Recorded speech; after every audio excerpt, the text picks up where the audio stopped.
नमस्कार दोस्तों, इंडिया और चाइना के बीच में जो है बॉर्डर को लेकर दिन पे दिन जो तनाव जो है वो बढ़ते ही जा रहा है। हमारे करीब करीब 20 जवान जो है वो शहीद हो चुके हैं। तो ये जो अभी जो टेंशन ये क्यों इतना बढ़ रहा है कि लोग जो आज जो चाइनीज प्रोडक्ट को बॉयकॉट कर रहे हैं, उनके सामान को तोड़ रहे हैं, फेंक रहे हैं।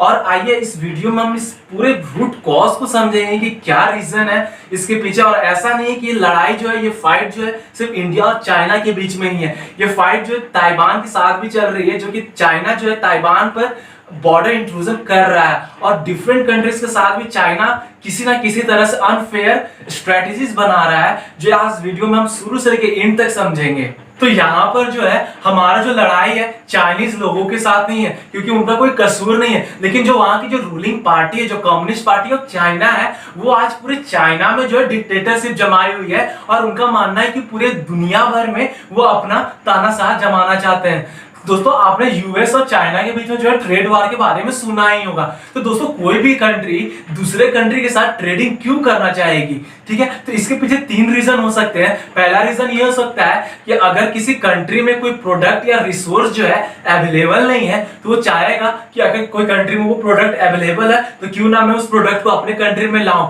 तो उसे वो वहां से इंपोर्ट करेगा। दूसरा रीजन ये हो सकता है कि मान लो कि कोई प्रोडक्ट जो है मुझे किसी कंट्री में चीप रेट में मिल रहा है, तो हम वहां से इंपोर्ट करेंगे अपनी कंट्री में। और तीसरा रीजन ये हो सकता है कि अगर कोई प्रोडक्ट जो है किसी कंट्री में बेटर क्वालिटी में अवेलेबल है, तो हम ट्राई करेंगे या हम चाहेंगे उस प्रोडक्ट को अपने कंट्री में इंपोर्ट करें। तो ये 3 रीजन हो सकते हैं जिससे कोई भी कंट्री किसी कंट्री के साथ ट्रेडिंग करती है। तो दोस्तों, किसी भी कंट्री के लिए ग्लोबली ग्रो करने के लिए, अपने मार्केट में स्टेबिलिटी बनाए रखने के लिए उनको क्या है, ट्रेडिंग करना जरूरी होता है दो कंट्रीज के बीच में। तो दोस्तों, अब मान लो कि किसी कंट्री के पास इतनी रिसोर्सेस नहीं है कि वो किसी कंट्री को एक्सपोर्ट कर सके, तो यहां पर क्या होगा कि उस कंट्री को सिर्फ इंपोर्ट करना होगा सामान, जिससे क्या होगा, उनका सिर्फ लॉस ही होगा। ये जो है ज्यादातर जो कंट्रीज अंडर डेवलप्ड है या जो अभी डेवलपिंग स्टेज में है, उन कंट्रीज के साथ होता है। तो इस लॉस से बचने के लिए वो कंट्रीज क्या करती है कि वो जो है इंपोर्ट जो भी सामान होती है उनके ऊपर टैक्सेस लगाती है, जिनको कि हम टैरिफ टैक्स कहते हैं, टैरिफ कहते हैं।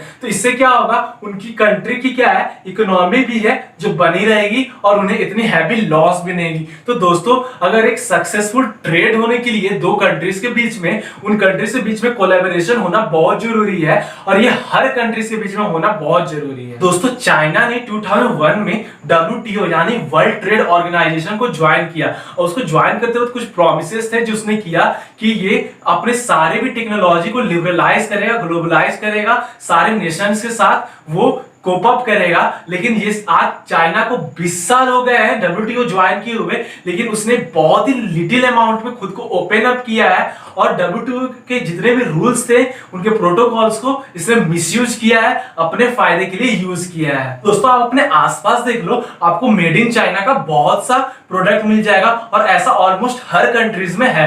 तो चाइना जो है एक्सपोर्ट तो कर लेती है सामान, लेकिन जब इंपोर्ट करने की बारी आती है तब वो पीछे हटता है। दुनिया के जितने भी बड़े से बड़े सोशल मीडिया प्लेटफॉर्म्स है, जैसे यूट्यूब, फेसबुक, गूगल, अमेज़न, इन सब का नामो निशान तक नहीं है चाइना में। ये तो एक तरह से वन साइडेड ऑफ ट्रेड है। तो यहाँ पर चाइना ने इनकी टेक्नोलॉजीज को चोरी कर कॉपी कैट क्लोन्स बनाए और खुद की कंट्री के लिए एक पर्सनल प्लेटफॉर्म ओपन किया। दोस्तों, चाइना ने जैसे यूट्यूब के लिए यूकू, अमेज़न के लिए अलीबाबा, गूगल के लिए बाइडू और फेसबुक के लिए वीचैट जैसे प्लेटफॉर्म को बनाया है। वो इन सब की आइडियोलॉजीज को चोरी करके, उनके कॉन्सेप्ट्स को चोरी करके खुद के लिए एक अल्टरनेटिव प्लेटफॉर्म बनाया है। इनके बेसिक रीजन ये है कि वो नहीं चाहते कि दूसरी कंट्रीज को कुछ फायदा पहुंचे, उन्हें कोई ट्रेड में प्रॉफिट हो। अब मान लो आप कोई एप्लीकेशन बनाते हो और मैं उस एप्लीकेशन को कॉपी करता हूं, अपना नाम दे देता हूं, तो आपका राइट बनता है कि आप मेरे अगेंस्ट लीगल एक्शन लो। तो ऐसा कंट्रीज के बीच में भी होता है कि वो फाइल केस कर सकती है। लेकिन बट चाइना में क्या होता है कि वहां पर कोर्ट केस का कोई सवाल ही नहीं होता है, क्योंकि वहां पर डिक्टेटरशिप की सरकार है, वहां पर तानाशाह है। तो आप वहां पर कोई भी फाइल अगेंस्ट करने जाओगे तो कोई फायदा नहीं होता है। तो यहाँ पर क्या है कि यहाँ की सरकार जो है उन्हें बढ़ावा देती है कि आप एप्लीकेशन क्लोनिंग करो और अपने कंट्री के लिए, चाइना के लिए खुद का एक पर्सनल आप एप्लीकेशन डेवलप करो। चाइना के रूल्स जो है बहुत ही अजीब है, और वहां के अगर मान लो कि आप वहां जाकर कोई बिजनेस सेटअप करना चाहते हो तो आपको क्या करना होगा, अपना बिजनेस का जितना भी आइडियोलॉजी है चाइनीज कंपनीज के साथ शेयर करना होगा, और आपका जो है सिर्फ नाम का रहेगा कंपनी, बाकी सारी जो पोर्टफोलियो है उनके हाथ में होगा और सारा कंट्रोल उनके पास होगा। तो अब क्या है, चाइना की जो दूसरी स्ट्रेटेजी है वो डंपिंग करने की है। तो चाइना क्या करता है कि चीप रेट में प्रोडक्ट्स को एक्सपोर्ट करता है दूसरी कंट्रीज को, ताकि वहां की जो लोकल बिजनेसेस हैं वो कोलैप्स हो जाए और चाइना अपनी मोनोपोली वहां पर स्टेबल कर पाए। अब आप ये सोचेंगे कि चाइनीज जो है इतनी